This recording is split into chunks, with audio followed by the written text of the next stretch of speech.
I want people to understand their anatomy. A lot of people come in, they don't really understand the anatomy of sex. Last time we had a sex talk was a long time ago, and it wasn't a very detailed one. They've done movies where they've shown what happens during sex, during orgasm for men and women. And they show that the cervix during orgasm does this motion. It's like a hand grabbing. And the whole purpose of there is if the sperm is there, it's grabbing something and pulling it in. If the sperm is not there, it's grabbing nothing. So what we tend to do as adults is the wrong way of having sex, essentially, which is we tend to try to please the female partner first, which is not always true, but often the case. And so if that's true, the orgasm is happening, no sperm. They've done studies showing that if the sperm is already there, the chance of success for fertility is much higher. So the sperm has to be there for something to grab. That's why having sex more than once can be helpful. So some people, they go off on sex vacations and then, they just go crazy, and there's a lot of sperm there to pull in. And I find that some people come in and they say that I can't reach orgasm. I don't think that's such an uncommon problem. But what I say is do whatever is necessary. Have the sperm in place and then do whatever is necessary to reach orgasm. Experiment and learn more about your body, because getting the sperm in is the most important thing. If the cervix closes after, before ejaculation, the door is pretty closed in terms of how much can get in. So that grabbing motion is a huge, important part of the process. And the last thing I want to mention is we're mammals. We tend to forget that we're animals. We live in a totally strange world where we don't see ourselves as part of the rest of nature. We're mammals, which means that if you look at animals, they go in heat. Mammals go in heat. We do the opposite. We put on deodorant. We wash our bodies every single day. We totally take away the pheromones. The pheromones are the messaging system of our species, of our genus. So by not having this messaging system, we're not telling each other when we're actually ready. And this whole idea that you ovulate exactly at 14 days, that's total bull. People get pregnant at 5 days, people get pregnant at 28 days. Your body is unique. When things happen is when the hormones say they're going to happen, and that's why the pheromones are so important, because the pheromones are like, okay, it's going to happen now. I've never ever had anyone, in all the time that I've done this, have anyone come in and said, okay, I was following my chart, and I was doing the temperatures, and I got successful that way. Now, I'm not saying that doesn't happen, but I've never experienced that with any of my patients. Which, doing all that charting, again, really makes people stressed out, makes you focus on the details instead of the passion. Hot, sweaty sex, that's what makes babies. Hormones, that's what makes babies. The right hormones at the right time. So that's my little lecture about how you can improve your odds. And at this point, I want to open it up to any questions people have. And then when those are done, to introduce you to needles so that you can experience it if you're interested.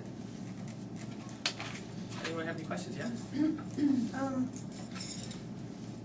Does insurance cover the appointments and the procedures? Every insurer is different. We're kind of in a state of chaos with insurance and acupuncture.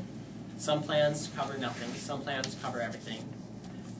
You have to really contact your insurer, and I would even recommend talking to more than one person, calling back again, because insurers are not in a position where they want to spend money on anything that they don't have to. And sometimes you'll call up and you'll be told, no, we don't cover it when you do. Also, what I do is I take payment directly and then give you a receipt that has the CPT codes, my national provider identification number, so you can get reimbursed if your plan covers it. And I find that, if they cover it, in this state, they've been very good about it. In previous states that I've worked in, they've given people bigger hassle. But you should know that you might be rejected 3 times before they finally pay you. So if you're going the insurance route, just know that sometimes you have to be on top of them. And is a referral required, or? Most do not require it anymore. That used to be the case in some states. You should call and contact your individual insurers, providers for that, because some may. And also, I'm sorry. Also, you No, said sorry. you will regulate our menstrual. Now, That is if you not with the IUI or IVF process, if I'm just working from my perspective of how to treat your fertility, then that would be my goal, is to get you in regular. okay. Right now, we're not seeing Dr. Lewis. We had to take a break from it. Sure. But because I have fibroids. Yeah. So they have me on pills to regulate my menstrual. So if I decide to come to you, will I stop taking the birth control pills? I can't tell you to stop any medications that have been prescribed to you from a doctor, but if you have the freedom to do that by your own choice, or if you talk to your physician about it, it is best to be off of them so that we can actually see what your cycle is doing as opposed to see what the pills are doing to your cycle.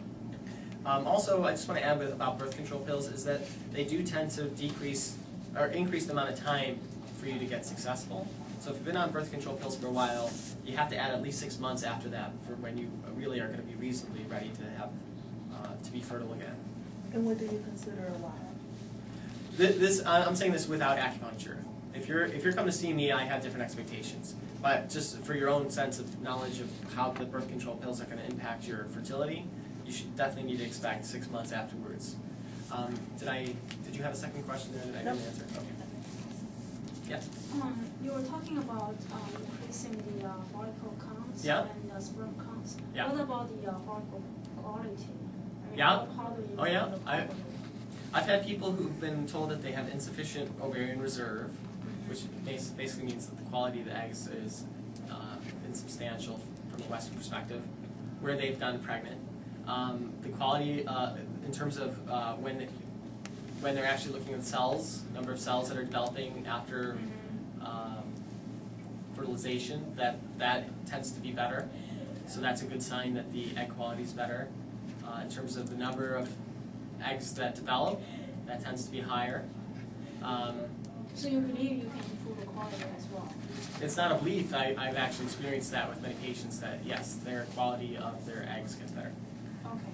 And you're independent or you have a group of people? Just me. Yeah.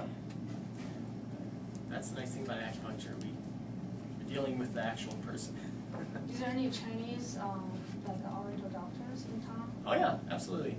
Go to the yellow pages and you can look for other ones who are available in this area.